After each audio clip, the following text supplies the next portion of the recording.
इश्क, सम्मान और रिश्ते की अग्नि परीक्षा। चौहान हवेली आज रोशनी से जगमगा रही थी। हर कोने में शहनाइयों की मधुर धुन गूंज रही थी, लेकिन दुल्हन के कमरे में बैठी कियारा की आंखों में केवल आंसू थे। मैं ये शादी नहीं कर सकती माँ, कियारा ने सिसकते हुए कहा। सरिता जी का दिल टूट रहा था। बाहर सैकड़ों मेहमान, रिश्तेदार और पूरा शहर चौहान परिवार की शान देखने आया था, लेकिन उनकी बेटी शादी से इनकार कर रही थी। बेटा, हमारी इज्जत का सवाल है, सरिता जी ने हाथ जोड़ते हुए कहा। कियारा ने रोते हुए सिर हिला दिया। मैं पहले से शादीशुदा हूँ माँ, मैं दूसरा विवाह नहीं कर सकती। यह सुनते ही सरिता जी के पैरों तले जमीन खिसक गई। उसी समय हवेली के बाहर एक लग्जरी कार आकर रुकी। पूरे परिवार की नज़रें उधर चली गई। एक लंबा, प्रभावशाली और गंभीर युवक कार से उतरा। वह था आर्यमान सिंह चौहान। 1 साल बाद अपने घर लौटा था। दादाजी ने उसे गले लगा लिया। पूरे परिवार के चेहरे पर खुशी थी, लेकिन आर्यमान ने तुरंत महसूस कर लिया था कि हवेली में कुछ बहुत गलत हो रहा है। कुछ ही देर बाद वह कियारा के कमरे में पहुंचा। सच क्या है कियारा? अपनी भाई की आवाज़ सुनते ही कियारा फूट फूट कर रो पड़ी। उसने देवांश राजपूत के साथ अपने गुप्त विवाह की पूरी कहानी बता दी। आर्यमान शांत खड़ा सुनता रहा। उसकी आंखों में गुस्सा था, लेकिन बहन के लिए दर्द उससे भी ज़्यादा था। देवांश कभी उसका सबसे अच्छा दोस्त हुआ करता था, लेकिन आज वही उसकी बहन की तकलीफ़ का कारण बन चुका था। अगले दिन आर्यमान सीधे राजपूत हाउस पहुंचा। देवांश और आर्यमान आमने सामने थे। दोस्ती की जगह पर अब नफ़रत खड़ी थी। तुमने मेरी बहन को अकेले छोड़ दिया, आर्यमान ने कहा। देवांश ने जवाब दिया, मैंने उसे कभी नहीं छोड़ा। तो फिर उसके आंसू किस बात के हैं? कमरे में सन्नाटा छा गया। इसी बीच देवांश की बहन अंशिका की तबीयत बिगड़ गई। अंशिका 1 साल से डिप्रेशन और टूटे हुए दिल के साथ जी रही थी, क्योंकि वह आर्यमान से प्यार करती थी, लेकिन कभी अपने दिल की बात कह नहीं पाई। आर्यमान ने जब उसे देखा तो उसके दिल में भी पुरानी भावनाएं जाग उठी। कुछ दिनों बाद घटनाएं तेजी से बदलने लगीं। देवांश अचानक बारात लेकर चौहान हवेली पहुंच गया। पूरा शहर हैरान था। जिस लड़की की दूसरी शादी होने वाली थी, उसका असली पति खुद उसे लेने आया था। परिवार में हंगामा मच गया, लेकिन आर्यमान ने सबको शांत कर दिया। अगर देवांश सच में कियारा को अपनी पत्नी मानता है, तो आज सबके सामने उसे सम्मान देगा। देवांश ने कियारा का हाथ पकड़ लिया। पहली बार उसने सार्वजनिक रूप से उसे अपनी पत्नी कहा। कियारा की आंखें भर आई। उसी समय एक और फैसला हुआ, अंशिका और आर्यमान का विवाह। सब लोग चौंक गए, लेकिन किसी को उसके दिल की कहानी नहीं पता थी। शादी के बाद दोनों जोड़े अपने अपने घर नए जीवन की शुरुआत करने लगे। आर्यमान और अंशिका के बीच शुरू में दूरियां थी। अंशिका अपने मन के घाव से लड़ रही थी, वही आर्यमान अपने फैसलों के बोझ से। एक रात अंशिका चुपचाप बालकनी में बैठी रो रही थी। आर्यमान उसके पास गया। तुम अभी भी मुझसे डरती हो? अंशिका ने सिर झुका लिया। डरती नहीं, बस खोने से डरती हूँ। आर्यमान ने पहली बार उसका हाथ थामा। अब मैं कहीं नहीं जाऊँगा। उस रात दोनों ने घंटों बात की। कोई बड़े वादे नहीं, कोई फिल्मी संवाद नहीं, बस 2 टूटे हुए दिल एक दूसरे को सहारा बन गए। दूसरी ओर कियारा और वेदांश का रिश्ता भी धीरे धीरे सुधरने लगा। झगड़े अभी भी होते थे, नोकझोंक भी जारी थी, लेकिन अब उसमें अपनापन था। एक दिन बारिश में भीगते हुए कियारा ने पूछा, अगर मैं उस दिन तुम्हें माफ़ न करती तो? देवांश मुस्कुराया। तो मैं ज़िंदगी भर तुम्हारा इंतज़ार करता। कियारा हंस पड़ी। देवांश की यही बात उसे सबसे ज़्यादा पसंद थी। कुछ महीनों बाद दोनों परिवारों के बीच दूरियां भी ख़त्म होने लगी। त्योहार साथ मनाए जाते लगे, वह हंसी लौटने लगी। अंशिका की तबीयत में भी सुधार आने लगा।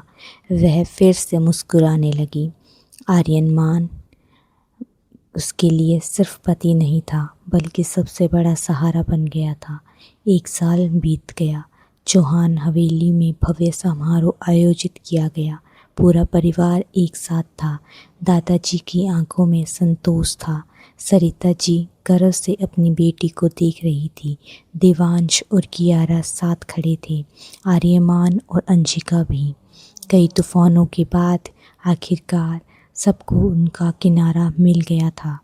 आर्यमान ने अंशिका का हाथ थामकर कहा, शायद प्यार हमेशा पहली नज़र में नहीं होता। कभी कभी प्यार जिम्मेदारी से शुरू होकर ज़िंदगी बन जाता है।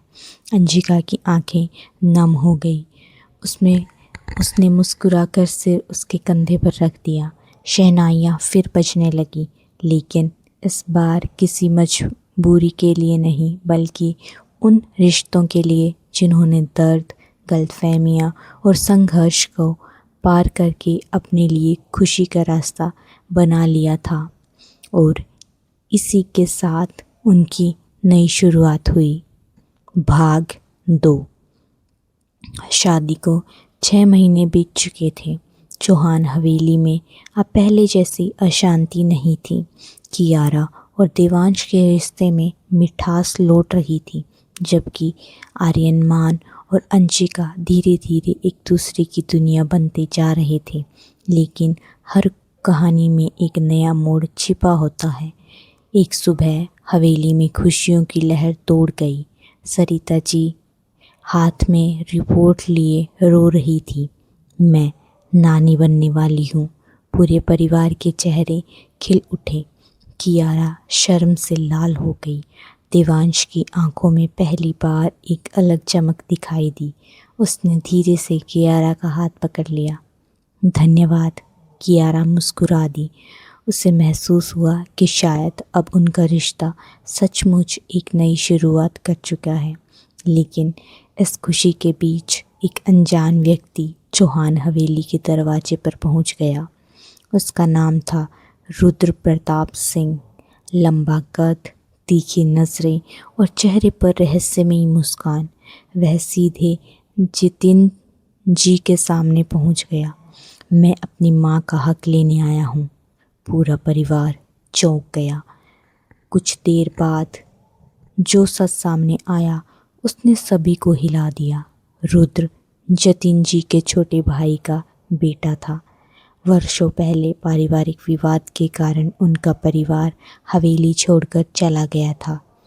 अब वह लौटा था और उसे चौहान संपत्ति में हिस्सा चाहिए था। आर्यमान को पहली मुलाकात में ही उस पर भरोसा नहीं था, लेकिन दादाजी ने रिश्ते का सम्मान करते हुए उसे हवेली में रहने की अनुमति दी थी। धीरे धीरे रुद्र परिवार के करीब आने लगा। सबसे ज़्यादा वह अंशिका के आसपास दिखाई देता। अंशिका हमेशा विनम्र थी, लेकिन वह उसे परिवार का सदस्य समझकर सम्मान देती रही। लेकिन आर्यमान को यह बिल्कुल पसंद नहीं था। एक शाम रुद्र और अंशिका पुस्तकालय में बात कर रहे थे। तभी आर्यमान अंदर आया। उसकी आंखों में अजीब सी बेचैनी थी। अंशिका, मुझे तुमसे बात करनी है। और रुद्र मुस्कुराकर बाहर चला गया। कमरे में सन्नाटा छा गया। तुम उससे इतना समय क्यों बिताती हो? अंशिका हैरान हो गई। वह परिवार का हिस्सा है आर्यमान, लेकिन मुझे अच्छा नहीं लगता। अंशिका पहली बार मुस्कुरा दी। तो आपको जलन हो रही है? आर्यमान कुछ पल उसे देखता रहा, फिर धीमे से बोला, हाँ। अंशिका की धड़कन रुक सी गई। यह पहली बार था जब आर्यमान ने अपने अधिकार और प्रेम को इतने सीधे शब्दों में स्वीकार किया था। उस रात दोनों के बीच लंबी बातचीत हुई। गलतफहमियाँ कम हुई और उनका रिश्ता पहले से अधिक मजबूत हो गया।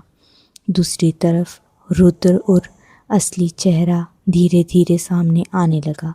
वह केवल संपत्ति नहीं चाहता था, वह चौहान परिवार में बदला लेना चाहता था। उसे लगता था कि उसके पिता के साथ अन्याय हुआ था, इसलिए वह परिवार को अंदर से तोड़ने की योजना बना रहा था। एक दिन उसने देवांश को एक पुरानी फाइल दिखाई। उस फाइल में ऐसे दस्तावेज थे जिसमें साबित किया होता हो कि कई साल पहले जतिन जी ने कुछ बड़े फैसले परिवार से छिप कर लिए थे। देवांश दुविधा में पड़ गया। अगर यह सच था तो पूरा परिवार टूट सकता था, लेकिन अगर झूठ था तो रुद्र बहुत खतरनाक खेल खेल रहा था। इस बीच अंशिका की तबीयत फिर बिगड़ने लगी। पुराने डर और मानसिक संघर्ष वापस लौट रहे थे। एक रात उसे घबराहट का तेज दौरा पड़ा। वह रोते हुए कमरे के कोने में बैठ गई। आर्यमान तुरंत उसके पास पहुंचा। मेरी तरफ देखो, अंशिका कांप रही थी। मैं फिर से टूट रही हूँ। आर्यमान ने उसका हाथ मजबूती से पकड़ लिया। नहीं, इस बार नहीं। उसने पूरी रात उसके साथ बैठकर बिताई। कभी उसका हाथ थामे रखा, कभी उसकी बातें सुनी। सुबह होने तक अंशिका शांत हो चुकी थी। उस दिन उसे पहली बार एहसास हुआ कि प्रेम केवल बड़े वादों का नाम नहीं, कभी कभी प्रेम किसी के सबसे अंधेरे समय में उसके साथ बैठ जाने का नाम होता है। कुछ दिनों बाद रुद्र की साजिश सामने आई। वह नकली दस्तावेजों के जरिए परिवार में अविश्वास फैलाना चाहता था। आर्यमान ने सबूत जुटाकर पूरे परिवार के सामने उसका सच उजागर कर दिया था। रुद्र का चेहरा उतर गया। जतिन जी ने भारी आवाज में कहा, रिश्ते अधिकारों से नहीं, विश्वास से बनते हैं। रुद्र को हवेली छोड़नी पड़ी, लेकिन जाते जाते उसने चेतावनी दी, यह कहानी अभी ख़त्म नहीं हुई है। उसके शब्द सुनकर सबके मन में एक अनजाना डर बैठ गया। कुछ महीनों बाद कियारा ने एक प्यारी सी बेटी को जन्म दिया। पूरा परिवार खुशी में झूम उठा। देवांश अपनी बेटी को गोद में लेकर रो पड़ा। कियारा उसे देखकर मुस्कुरा रही थी। उधर अंशिका ने पहली बार उस बच्ची को गोद में लिया तो उसकी आंखें भर आई। काश मेरी ज़िंदगी में भी कभी। वह बात अधूरी छोड़ गई, लेकिन आर्यमान समझ गया। उसने चुपचाप उसका हाथ थाम लिया। दोनों की आंखों में एक नया सपना जन्म ले चुका था। उन्हें नहीं पता था कि आने वाले समय में उनकी ज़िंदगी में भी एक ऐसी परीक्षा आने वाली थी जो उनके प्रेम, विश्वास और रिश्ते की असली ताकत को परखेगी। और वही से शुरू होगी उनकी कहानी का सबसे बड़ा अध्याय, भाग 3। कियारा की बेटी के जन्म को 3 महीने हो चुके थे। चौहान हवेली में छोटी परी की किलकारियाँ गूंजती रहती थी। जो हवेली कभी आंसुओं और तनाव से भरी रहती थी, वहाँ अब हंसी लौट आई थी। देवांश अपनी बेटी पर जान छिड़कता था। कियारा अक्सर उसे देखकर मुस्कुरा देती। तुम पहले इतने अच्छे क्यों नहीं थे? देवांश हंस पड़ा, क्योंकि मुझे समझदार बनने में बहुत देर लग गई।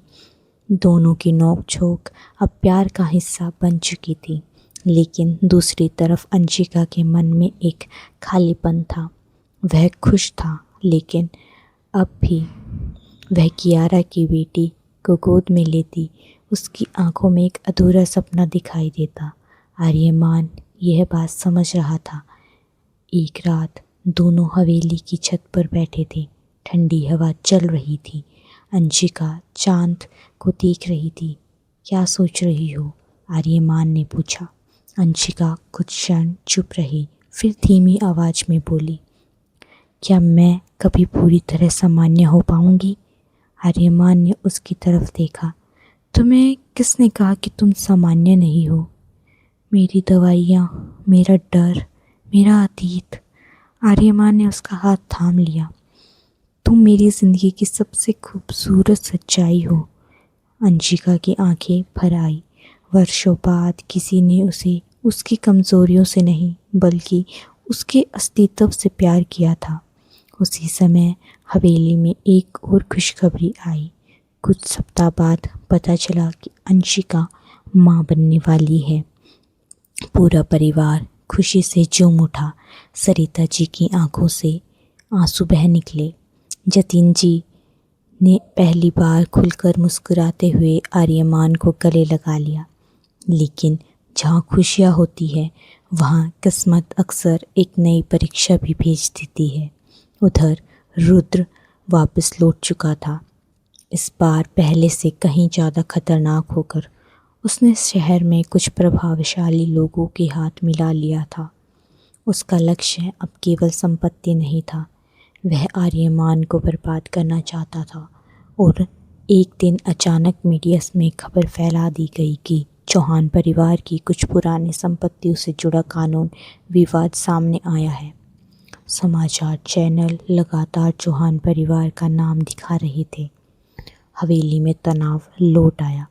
जतिन जी का स्वास्थ्य बिगड़ने लगा। देवांश और आर्यमान दिन रात मामले की संभालने की जुटे रहे। इस बीच गर्भवती अंशिका को तनाव से दूर रखने की कोशिश की जा रही थी, लेकिन वह सब महसूस कर रहे थे कि एक रात उसने आर्यमान को अपने स्टडी रूम में अकेले बैठा देखा। पहली बार उसके चेहरे पर थकान साफ दिखाई दे रही थी। तुम सोई नहीं? आर्यमान ने पूछा।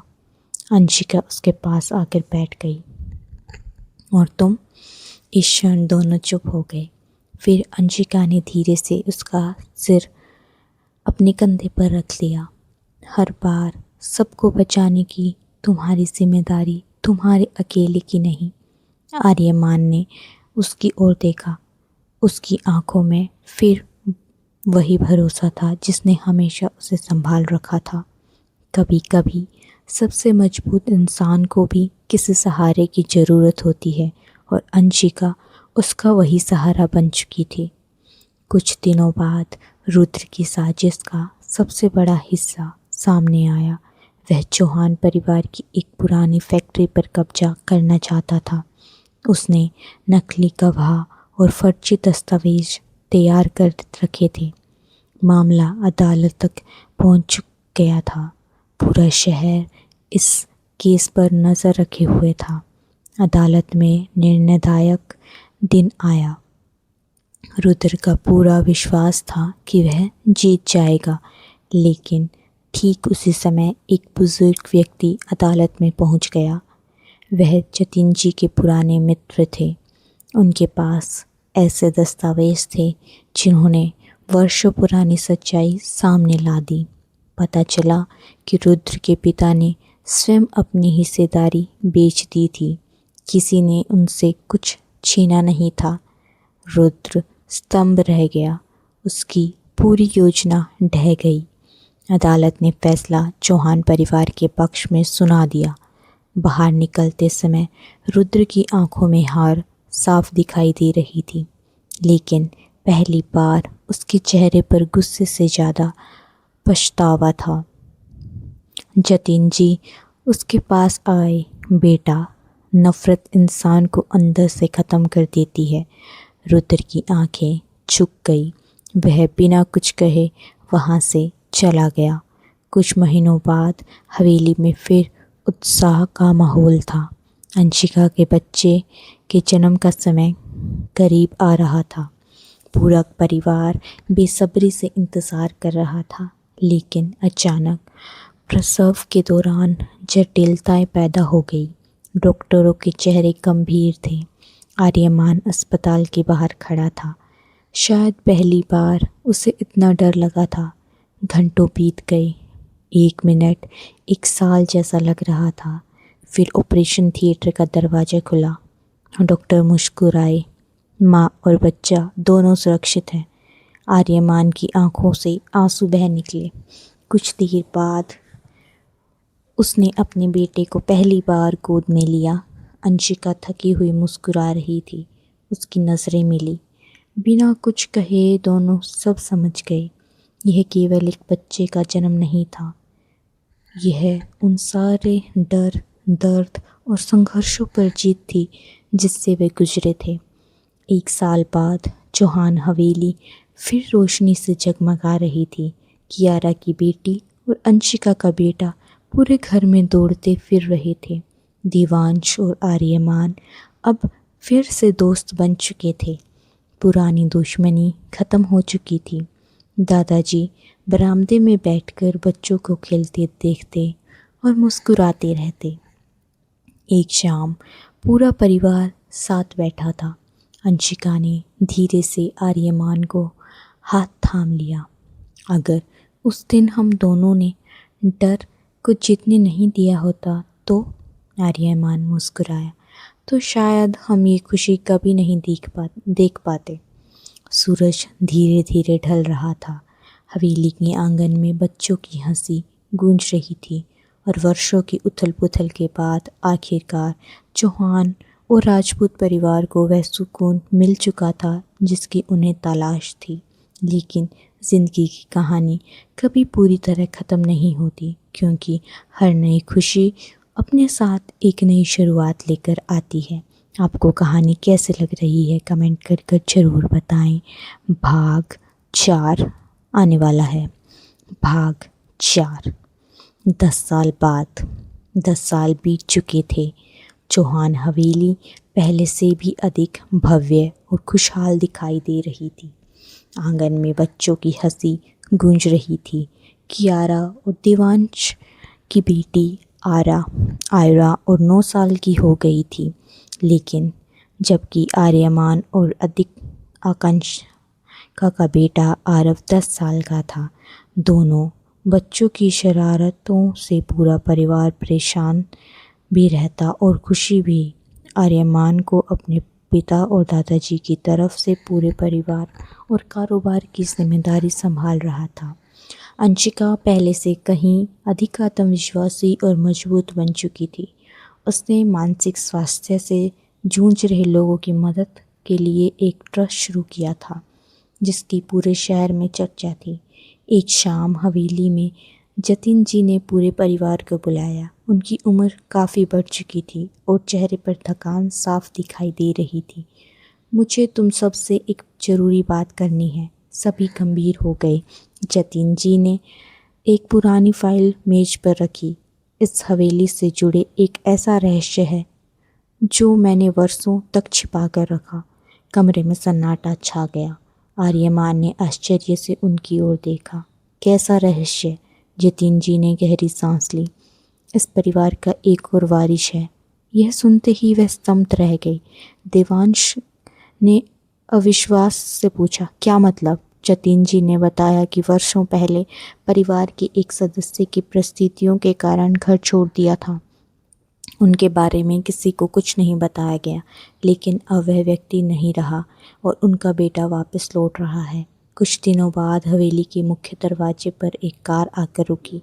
उसमें से लगभग 25 साल का एक युवक बाहर निकला।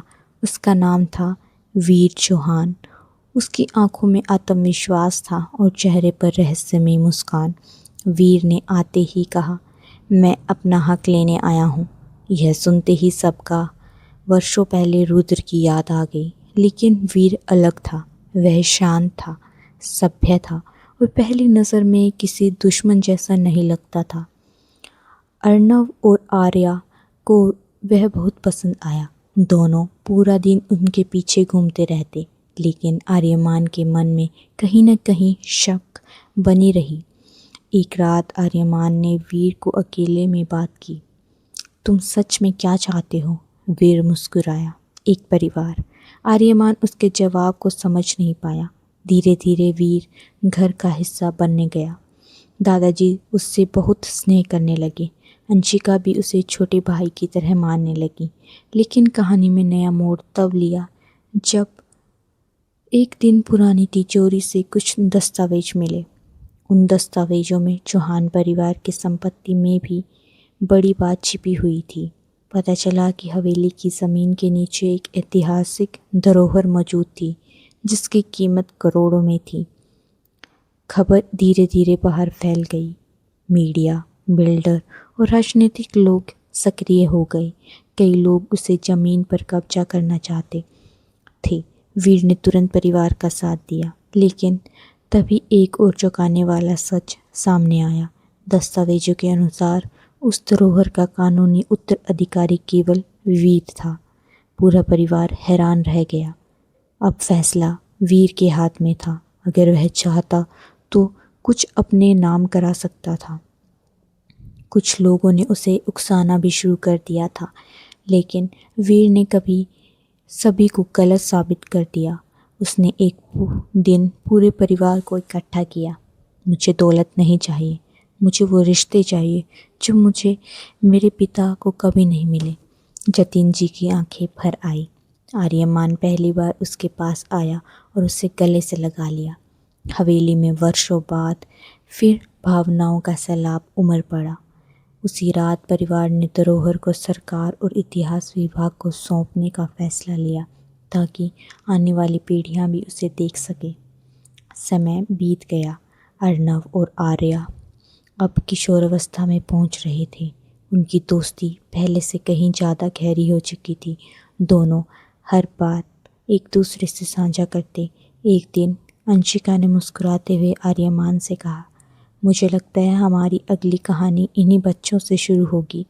आर्यमान हंस पड़ा, और मुझे लगता है कि हमारी सिर दर्द भी। दोनों की हंसी पूरे कमरे में गूंज उठी। उन्हें नहीं पता था कि आने वाले वर्षों में इन्हीं बच्चों की ज़िंदगी से प्यार, दोस्ती, त्याग और संघर्ष की एक नई कहानी जन्म लेने वाली है। और शायद वही कहानी चौहान और राजपूत परिवार की विरासत को आगे बढ़ाएगी। भाग 5। 3 साल और बीत गए। अर्नव अब 13 साल का हो चुका था और आर्या 12 साल की हो गई थी। दोनों बचपन से साथ बड़े हुए थे। एक ही स्कूल, एक ही दोस्तों का समूह, एक ही शरारतें। पूरे परिवार को लगता था कि वो हमेशा ऐसे ही रहेंगी। लेकिन उम्र के साथ भावनाएं बदलने लगी और किसी को इसका एहसास नहीं था। स्कूल के वार्षिक समारोह में तैयारी चल रही थी। अर्नव को स्कूल कैप्टन चुना गया। उसकी जिम्मेदारियां और नेतृत्व क्षमता बिल्कुल आर्यमान जैसी थी। वही आर्या अपनी माँ कियारा की तरह तेज, जिद्दी और बेबाक थी। दोनों अक्सर छोटी छोटी बातों पर लड़ते और फिर कुछ ही देर में मान जाते। एक दिन स्कूल में नए सत्र की शुरुआत हुई। उसी दिन एक नई छात्रा ने प्रवेश लिया। उसका नाम था मायरा कपूर। वह शहर के एक बड़े उद्योगपति की बेटी थी। आत्मविश्वासी, पढ़ाई में बहुत तेज और बेहद प्रभावशाली। पूरे स्कूल में कुछ ही दिनों में उनकी चर्चा होने लगी। मायरा की पहली मुलाकात अर्नव से स्कूल की लाइब्रेरी में हुई। दोनों के बीच पढ़ाई को लेकर बहस हो गई, लेकिन धीरे धीरे यही बहस दोस्ती में बदल गई। अर्नव को खुद समझ नहीं आया कि वह मायरा के बारे में इतना क्यों सोचने लगा है। दूसरी तरफ आयरा को यह बिल्कुल पसंद नहीं आ रहा था। जब भी वह अर्नव को मायरा के साथ हंसते हुए देखती, उसके मन में अजीब सी बेचैनी होने लगती। यह वह खुद भी नहीं समझ पा रही थी कि ऐसे क्यों हो रहा है। एक शाम स्कूल के बाहर अर्नव और मायरा का प्रोजेक्ट का काम चल रहा था। उसी समय आयरा वहां पहुंच गई। उसने दोनों को साथ देखकर बिना कुछ कहे वापस लौटना चाहा।